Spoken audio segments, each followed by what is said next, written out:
Minsan, mga simpleng gamit lang talaga sa kusina ang kailangan para maging easy-peasy ang ating mga buhay.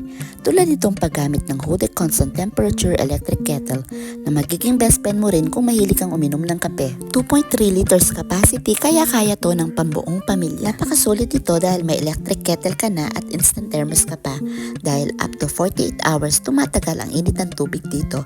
Ideal ito sa paggawa ng coffee, tea, instant noodles or oatmeal. Meron din siyang light indicator at automatic na itong magte-turn off kapag mainit na ang tubig mo. And it keeps warm as long na naka-plug in ito at hindi mo na kailangan magpainit ng tubig ng paulit-ulit. 1,500 watts na siya, that means mabilis uminit, so ready ka na agad to enjoy your coffee or snacks. Super safe gamitin, affordable at madali lang siyang linisin. Perfect ito sa mga work from home na mahilig sa kape or sa mga mamis na may mga babies sa bahay or sa paggawa ng quick snack or almusal. At kung gusto mo rin ito, order now and click the yellow basket.